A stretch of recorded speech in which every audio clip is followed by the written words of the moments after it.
This week on the lyric feature, The Road to Maritana, Una Hunt tells the remarkable tale of Waterford-born William Vincent Wallace, global traveller, double virtuoso and melodic opera composer.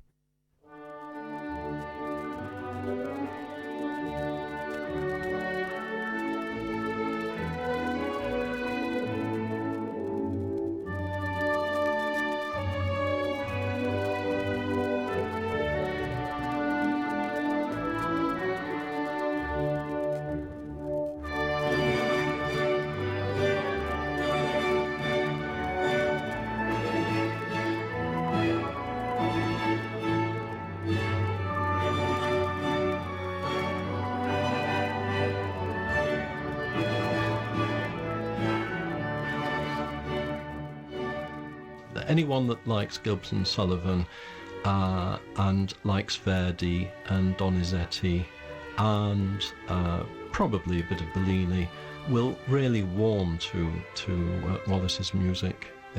It's absolutely gorgeous. He had quite big hands, Wallace. You know, if you look at the pictures of him, they were like Liszt's hands, really. A large hand with not too thick fingers, which was good, you know. And I mean, he's got fiendish leaps, and then he'll take oscillating tenths for page after page after page. He must have been an incredible pianist, a natural pianist, I think.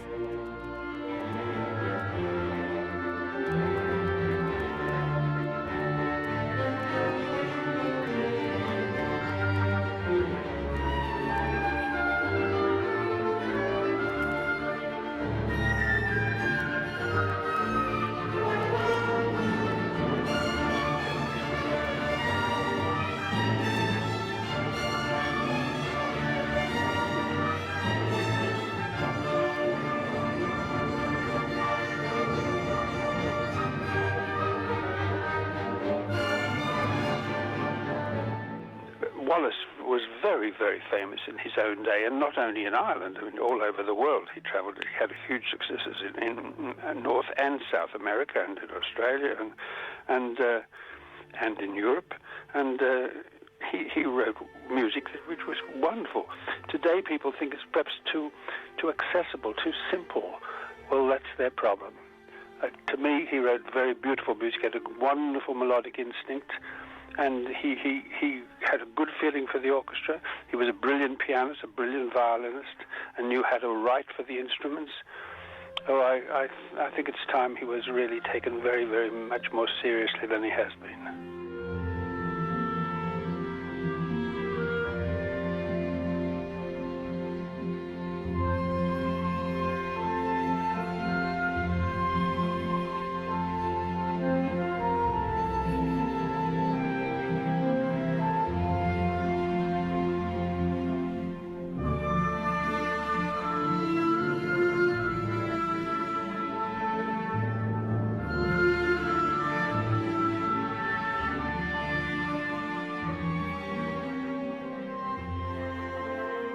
And I mean, Wallace, as you know, his music would have been really popular. I mean, I remember when I was a child, old people singing at weddings. It was part of people's whole repertoire. I mean, that's what people sang.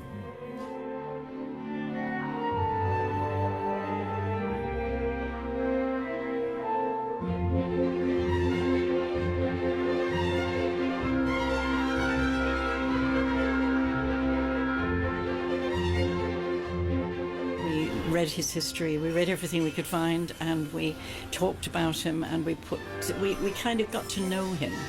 You know, we talked about him so much, we started to understand this man. Well, we have one very important piece of memorabilia, and that is a copy of his birth certificate, which is just here in the cathedral. And we have a plaque, first of all, put up by the Wallace Society, Friends of Wallace, and it reads, entry for Vincent Wallace, born 1812, Colbeck Street, which, as I say, is just beside the cathedral. Celebrated international composer, musician and traveller. It's really deserving of being preserved, because if you take a work like Maritana, I mean, it was on the stage for 100 years. Now, you don't get that kind of popularity, you know, without the music being worth something, I think.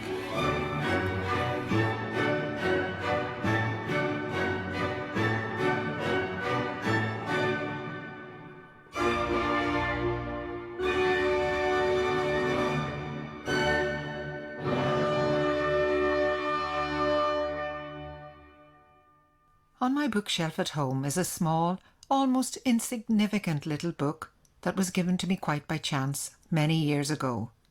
William Vincent Wallace, A Vagabond Composer, by Robert Phelan. The title was too intriguing to resist. Vagabonds are not normally composers, or vice versa. The story that greeted me inside was nothing less than riveting, like something you'd expect to see in a swashbuckling Errol Flynn movie. It's hard to imagine that one man could have had such an array of amazing experiences. Sheep farming in Australia, and a whaling expedition that ended in mutiny. Wallace escaped death because he had entertained the natives on board with his violin. Most delightful of all, upon landing in New Zealand, he had another near brush with death, saved from the Maori cooking pot by the chief's beautiful daughter who had fallen in love with him. Then there's the rather melodramatic tiger escapade in India, no less, reported in the Illustrated London News. It reads like a plot from a silent movie. Here he had a most miraculous escape in a tiger hunt, when an enormous tiger sprang upon his horse, and he was thrown senseless to the ground. Recovering his consciousness and presence of mind, he drew a pistol from his belt, and, observing the tiger, who had been carried by his bound some yards beyond him, took a deliberate aim. The ball entered the head of the animal, who fell dead, nearly crushing his vanquisher. Whether true or false, Wallace set out on a trip that brought him to parts of the world that no other Irish musician had visited.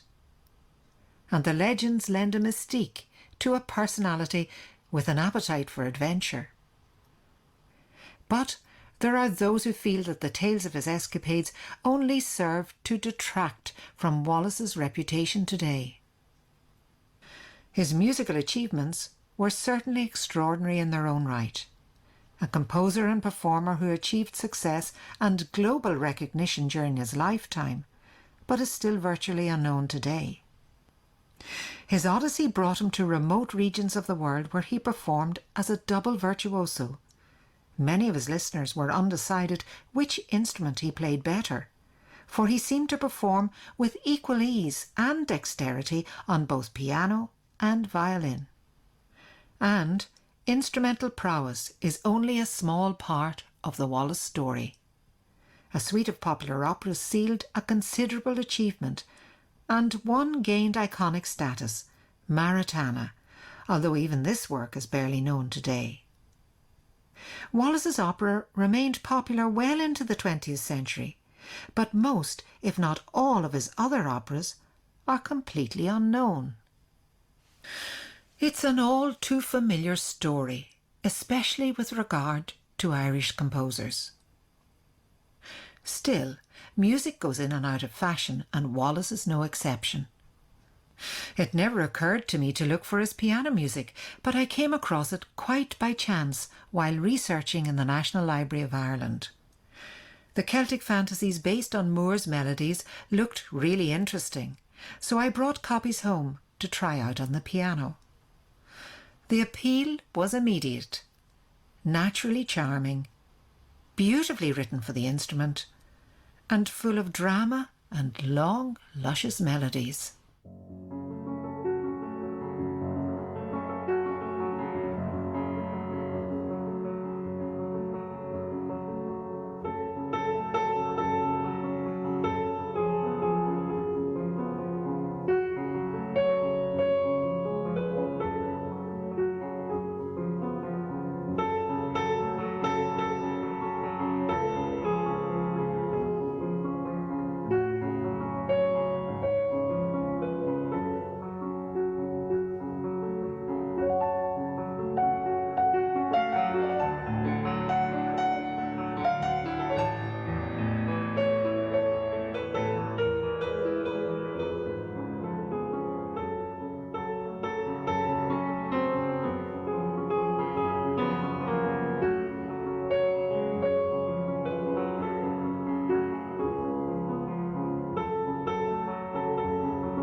Rosemary Tuck playing Melody Irlandaise. You might recognise it as Moore's melody Come O'er the Sea to the air Cushla Macree. Rosemary has more or less single-handedly revived interest in Wallace's piano music with 5 CDs to her name. Still, with around 200 pieces in total, it's a life's work to complete the cycle. Rosemary grew up in Australia, where Wallace is still regarded as the first great instrumentalist to visit the continent. But I wondered how she discovered his music. Well, it was quite by chance, really. I was visiting a friend who had a bookshop, and while I was speaking to him, I was rummaging around amongst the books, and I came across an old volume, those great big old Victorian volumes, which had lots of different pieces in it, Beethoven, a bit of Lieberwelle, and Brynley Richards and William Vincent Wallace. And I was doing a concert of British piano music on the South Bank, and I saw Charlie's My Darling, and I thought, great encore, doesn't that look great? And so I bought the book and took it home, and I learnt it and played it on the South Bank, and everyone wanted to know about it, and it made me very curious. There were 4 other Wallace pieces in that volume, and so next time I was going past the British Library, I thought to myself, I wonder if he's written anything else. And in I went, and I just couldn't believe how much music was there, and that no one had given it a second thought, really. And indeed, I think he was very important to early Australian music, wasn't he? Oh, extremely so. And, we haven't got that much musical history being a young country, disregarding the indigenous music from the Aboriginals. We haven't got much of a classical music tradition. And he was the first great instrumentalist to go out to Australia. And he did concertised extensively, opened a music academy, a music depository service, and then went into the piano importing business and went bankrupt, unfortunately. But it sounds like he had a fantastic time while he was there. Yeah. But, there must have been something that really attracted you specifically to that music. What was it, Rosemary? Well, I think the bel canto music I've always liked, and he has a very, very strong sense of melody, free-flowing, and I think he's a wonderful composer in that respect. And then it's the way he utilised the piano. He just uses all the resources, and he obviously gets a lot of joy out of the piano. And throughout his life, he was involved in developing the piano himself, really, and ended up with a Steinway. But he just embodies everything to do with that 19th century wonderful wave of piano music and pianists, and the whole excitement of the concert hall and Liszt and Paganini, and making the piano more virtuosic. And he just rode that wave. And interestingly, he did it on an international scale. So he went everywhere. And I remember when I was 16, my great uncle playing me the Midnight Waltz by him, and to showing me the octaves, because it's a very distinctive piece. You get these 12 octaves at the beginning, which is the clock striking midnight. And I remember him telling me about that when I played it. And my mother said he used to play the Celtic Fantasies, which I've recorded 2 CDs of. And so it's kind of, being Irish Australian myself, I feel it's kind of part of my blood, really, in a way.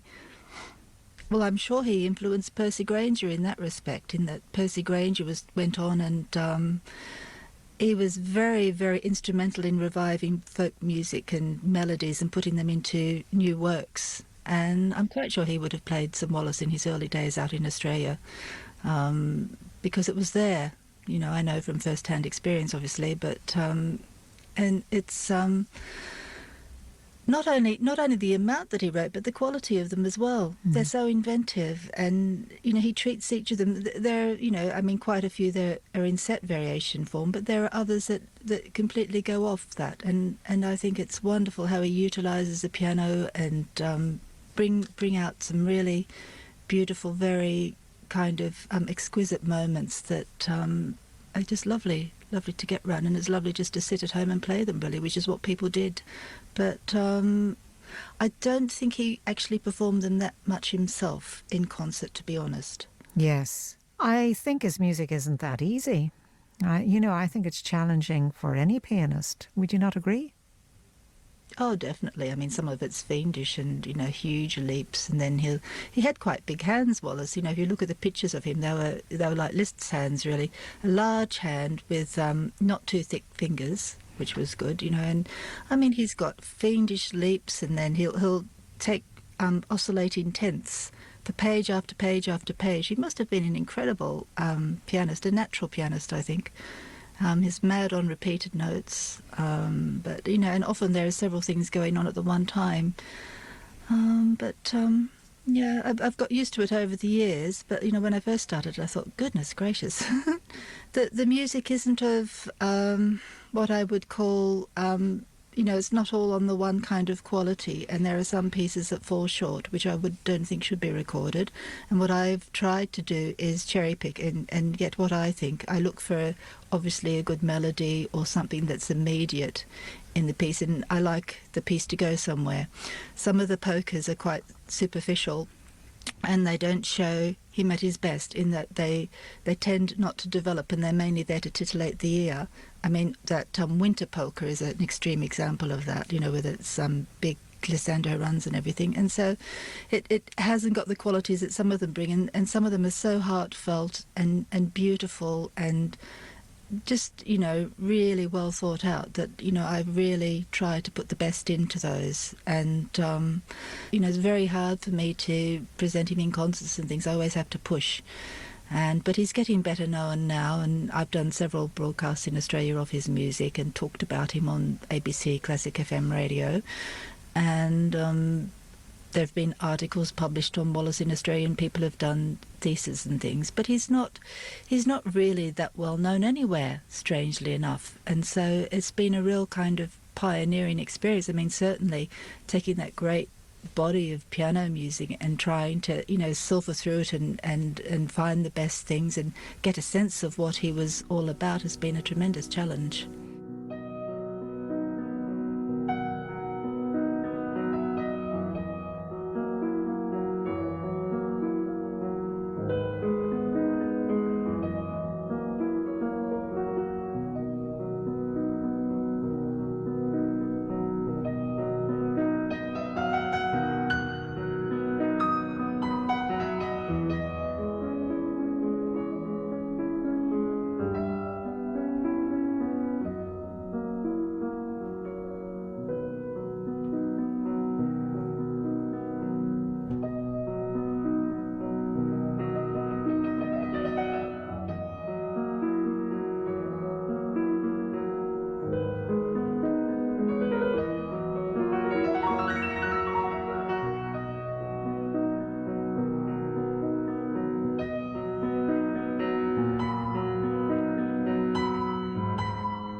Rosemary Tuck, playing a lovely romance by Wallace, To My Star, the title piece from another Wallace recording. After 9 years of wandering, he declared, whether roaming across the boundless Pacific or the pampas of Peru, never have I forgotten Erin, the pole star of my affections and those of every Irishman, the home of love and bravery. So you see, underneath it all, Wallace was a true romantic and carried a love of Ireland with him wherever he went.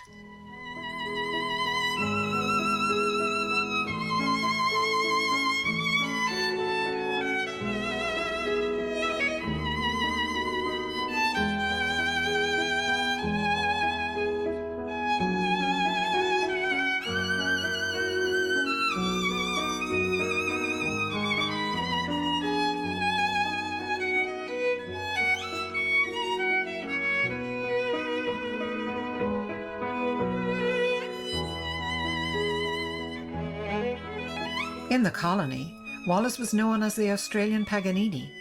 Such was his prowess on the violin. He had learned to play almost every instrument early in life. His father was a militia bandmaster, and he received an excellent education. But while he was born in Waterford, his formative years were spent in the extreme west of Ireland, in Ballina, County Mayo. Pete Jaggard is one of Wallace's greatest advocates and has undergone extensive research into his music. And Pete put me in the picture about Wallace's early development. His father in the band of the North Mayo Militia, and his father eventually became the bandmaster of the North Mayo Militia. Young Wallace was 4 or 5 years old, strutting around, imitating instruments. So his father bought him a little dancing master's fiddle, kit fiddle. So he started playing that, but also learning all of those military instruments that were there. I mean, he was a phenomenally good clarinetist. It's, some have said that he was better at playing the clarinet than the piano or the violin. And another point of interest is that another person in the regiment at the time was a musician, was a chap called Andrew Ellard. Now, Andrew Ellard became Wallace's uncle because Andrew Ellard's wife was the sister of the lady that Spencer Wallace married. Logier, the pedagogue, his book on thorough bass was one of the first that Wagner ever used when he was learning music, was just down the road at Westport. He was a militiaman. He'd been in the Tyrone militia. And he was originally German, wasn't he? Yes, a lot of Germans were here. A lot of Germans were in Ireland, music masters, band masters. So the musical education that these soldiers got was very, very good. And the colonels of the regiment would spend fortunes on their bands. The instruments and bandsmen's uniforms weren't paid for by the government. It was all down to the colonel, and they vied with each other to provide the best band. And so they got Logier, originally from Germany, came over to be in the band. He wasn't the bandmaster initially. That was a chap called Willman, whose two sons went on to become very famous musicians in their own right. There was Andrew Ellard, who became one of Ireland's foremost instrument makers. And when Logier retired from the militia, he'd been in the Tyrone militia and the Kerry militia. When he retired from that, but he founded a music business in Sackville Street in Dublin and opened his Logerian Academy of great fame or infamy. But when he decided to give up the shop, to go over to England and to Europe to promote his method, it was Andrew Ellard, Wallace's uncle, took over the shop in 1818. And I'd often wondered where young Wallace in Ballina would have found pianos. But of course his uncle was one of the main instrument dealers in Dublin. While Wallace published a lot of music for the piano, there is almost nothing in print for the violin. The reason for this Quite simply, the piano was the fashionable lady's instrument, and most of Wallace's sheet music was destined for the drawing room market. However, Pete has discovered an interesting manuscript in the Wehrman collection at Tulane University, New Orleans, a beautiful and rare example of Wallace's melodic violin writing. Duly arrived in the post. How I would love to have heard the man himself playing it. Here it is, simply called L'Absence, which now receives its broadcast premiere.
L'Absence, a romance for violin by William Vincent Wallace, performed by Fionnuala Hunt and myself, Una Hunt, at the piano.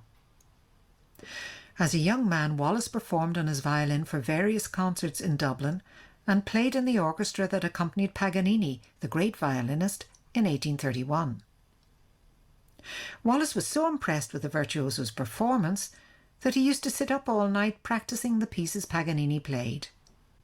Andrew Lamb, Wallace's most recent biographer, notes a lovely little story about a particular late-night practice session in the theatre after everyone else had gone home. To the labour of rehearsing by day, in addition to conducting at night, he frequently practised in the theatre for some hours after the performance was over. He used often to relate how at these midnight musical performances his audience consisted of a rat that used to come and sit at the end of the long table at which he played till they became quite good friends. It's a rather nice little story. That would seem to have come from his sister, because it contained in an Australian publication. It's a lovely little story, and obviously there must have been rats around in profusion in those days, I guess. And yes, it came. It used to visit him nightly when he was burning the midnight oil in Dublin in his early days, supposedly. And it seems that even as a teenager playing in the local orchestras, his violin playing was well thought of. David Grant has devoted many years to Wallace research and notes an extraordinary instrumental ability. He was a violinist, and a very superior violinist. Apparently there's a famous anecdote in the annals of the Theatre Royal by his friend Levy that during the Italian Opera Festival in 1829, the leader who had come across from the King's Theatre in London, Paolo Spagnoletti, famous violinist, was searching under the music stands, and somebody asked him what was he looking for, and he said for a whole load of notes that were dropped during the performance. But apparently he turned to Wallace and said, "You didn't drop any notes." Apparently he was a really top class violinist, and he was only 17 years old at that stage. But I think as the years went on and he came up against more and more violinists, he gradually concentrated more and more on the piano.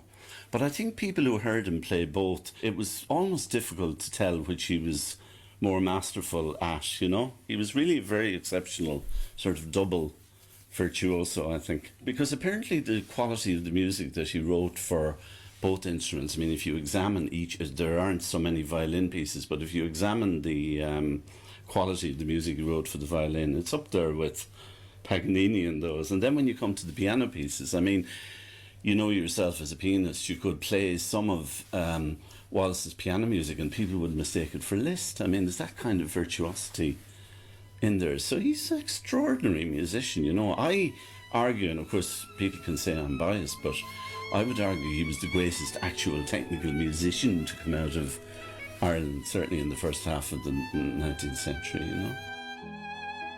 In Australia, Wallace's dazzling performances were soon dominating musical life in Sydney, with the backing of the then Governor of New South Wales, Richard Burke, who originally came from Limerick. Wallace founded a musical academy with his wife Isabella and members of his family, many of whom had emigrated also.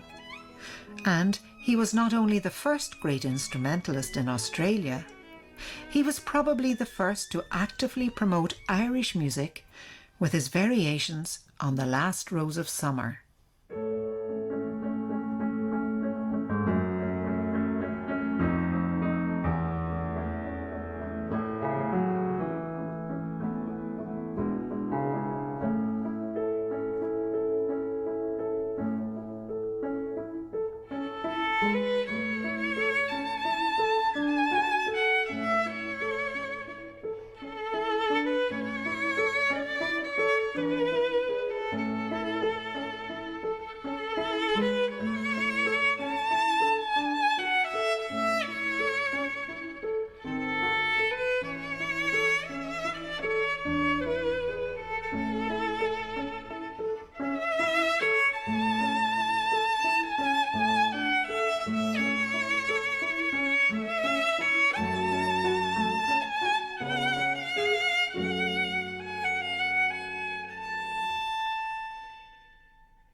Mr. W. Wallace, the Australian Paganini, left the colony in a clandestine manner and has sailed for Valparaiso after having contracted debts in Sydney amounting to nearly £2,000.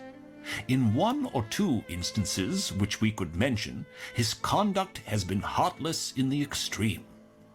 We shall forward this paper to that part of the world with the hope that this paragraph may catch the eye of some of the residents there, and thus may be the means of preventing this man imposing on the public.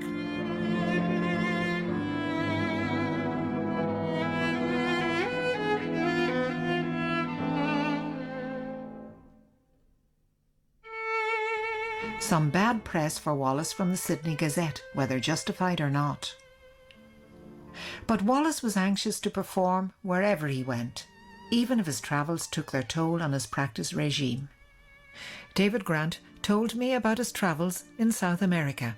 When he got to Mexico City, they had an opera company, and it was a very sophisticated society with an opera season. So he conducted a season of opera. I think it was the season 1840 to 41. And including a Donizetti opera, Don Belisario. But by that time in Mexico City, composers like Donizetti had kind of replaced, and Bellini, of course, had replaced Rossini to a certain extent. So he was conducting Donizetti, and it's often said that Donizetti had quite an influence. Obviously, he had an influence on Verdi as well, but that he had an influence on Wallace's opera writing. Immediately on my arrival at Valparaiso, I started for the capital, Santiago de Chile, where I gave 2 concerts with the most extraordinary success. The success I attribute more to the angel visits, few and far between, which these remote countries receive from artists of every description, than to any peculiar excellence in my performance, as I was at that moment most sadly out of practice. My sojourn in New Zealand for the 4 previous months, where I enjoyed the pleasures of a savage life, rendering more familiar to my ear the sharp report of a rifle than the delicate pizzicato of the violin.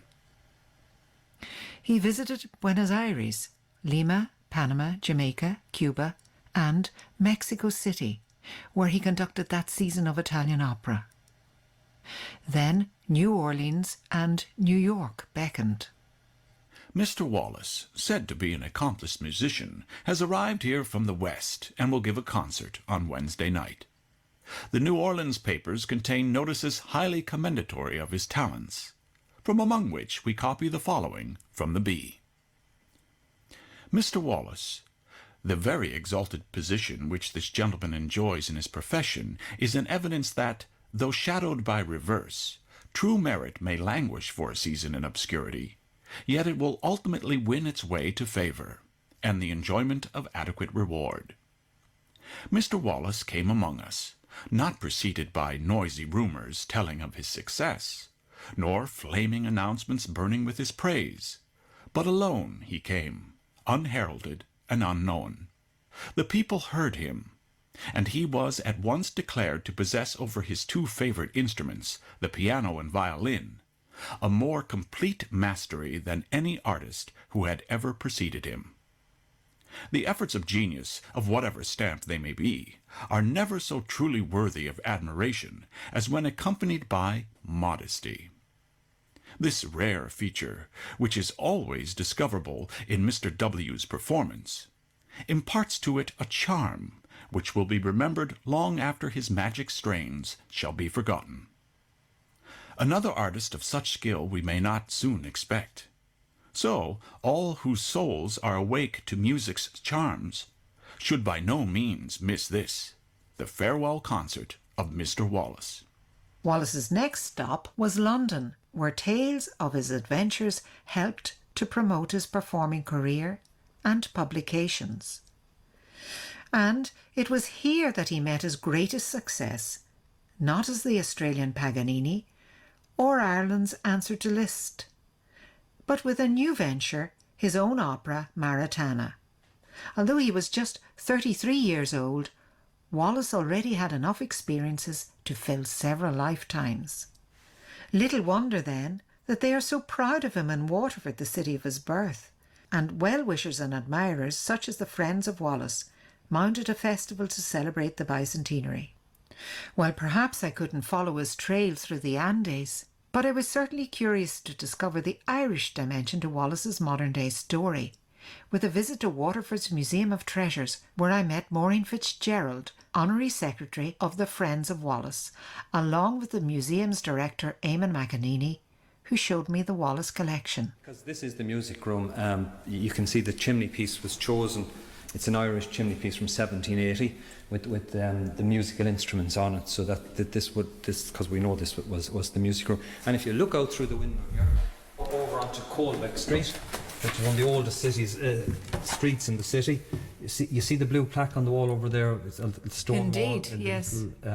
Camellia beside the shop. Beside the shop, yeah, and there says William Vincent Wallace, the composer, was born in this house. I suppose too, another interesting thing about that house is that the year before Wallace's family moved in there, Charles Keane, who was a great Shakespearean actor, he was born in the same house, mentioned. And he, of course, went on to play Shakespeare in America, in New York, and in London, in Drury Lane in London.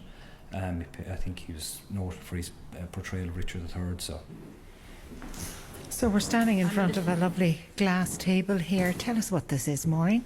The snuff box that's here is, it appears to be black ebony, and on the front is a beautiful little spray of flowers that are set in mother of pearl, and on the flowers is a small silver inscription which says to William from Michael W. Balfe, and it was given to Wallace on the first night of Maritana's production, and it was given to us by a great grand niece of Wallace, Hazel Vincent Wallace.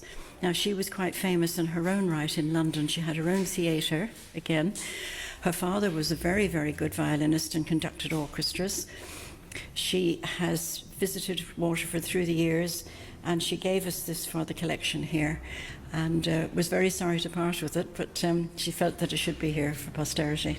So we're delighted to have it.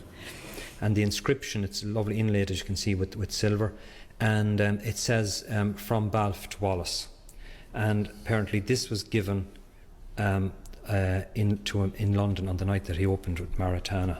Here we have then a letter from Wallace to his wife, and this beautiful, it's his signature there, William Vincent Wallace. And it's American very lady, recognisable. very recognisable. Yes. And then the lovely little note. The letters here that you see are actually letters written by Wallace, and they were for his son.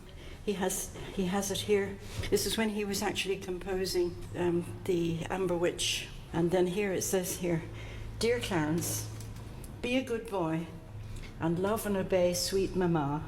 Take care of Vincent," that's his younger brother, "and think of your fond papa." But it was for Clarence there. So that's really sweet, isn't it? Nice? And he was working very hard at the time on the opera, The Amber Witch. So it's a real relic. It's a complete relic. We have very little memorabilia that's original. We have a great deal of copies, but we have very little original work. But of course, a museum like this can only take originals. Across the road for a coffee in the Tower Hotel to meet John D. Walsh, another member of the Friends of Wallace, and to take a look at his collection of memorabilia. Over many years, our family had a lot of connection. I grew up with Maritana in our family. My granduncle played the part of King of Spain in 1912 for the centenary production of Maritana here. And we had the old 78s highlights from 1931.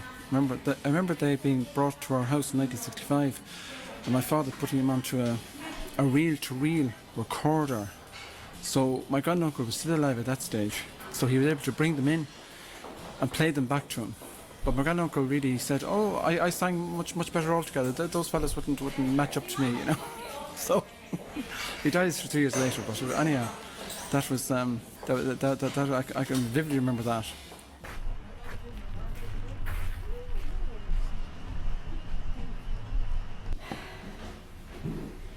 Well, I'm Eric Sweeney, and we're here in Christchurch Cathedral, Waterford, where I am organist and choirmaster. Wallace was born on the 11th of March in Colbeck Street, which is facing Christchurch Cathedral, and 4 days later, on the 15th of March, he was baptised here in Christchurch Cathedral. So he is Waterford's most famous composer.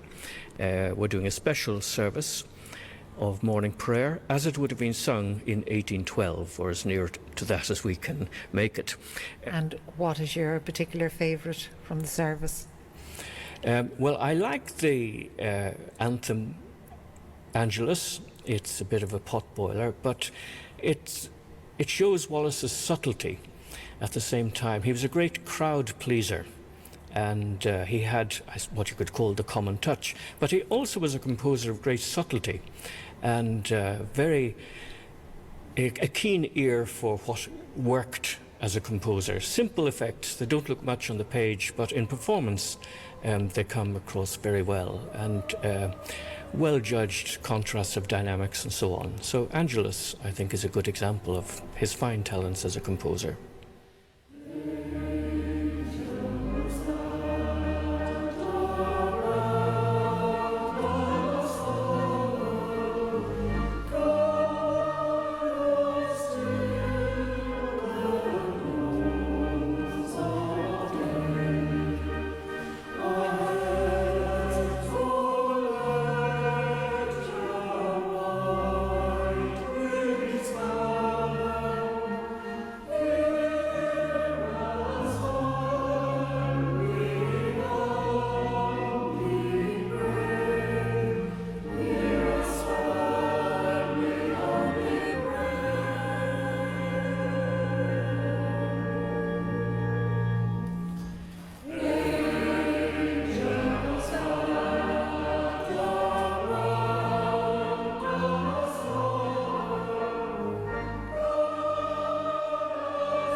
Eric Sweeney and the Christchurch Cathedral Choir, presenting a special service for Wallace's bicentenary, which included that piece, the Angelus from Maritana, which has been described as practically the national anthem of Waterford.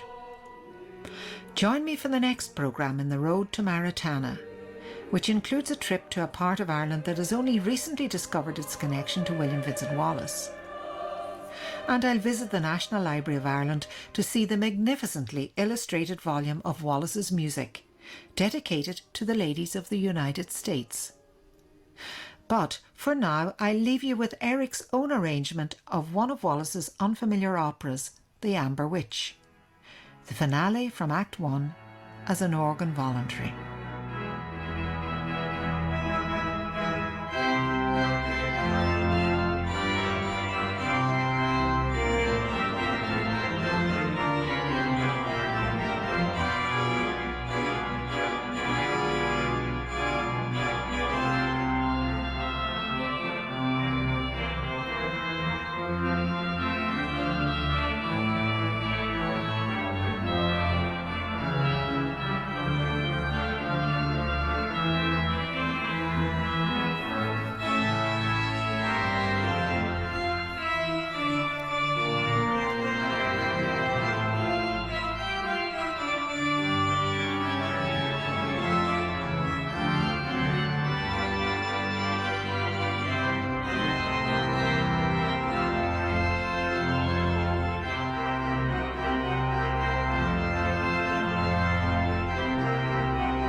The Road to Maritana was presented and produced by Una Hunt. Newspaper extracts were read by Roger Gregg and the music engineer was Ben Rawlins. Contributors in that programme included international maestro and promoter of Wallace's music, Richard Bonning, pianist Rosemary Tuck, who has recorded several CDs of Wallace's piano music, Dr. David Grant and Peter Jaggard, the two leading authorities on the composer, Wallace's biographer Andrew Lamb, Irish music and opera expert Basil Walsh, composer and organist Eric Sweeney, Eamon McEnany, director of the Waterford Museum of Treasures, Maureen Fitzgerald and John D.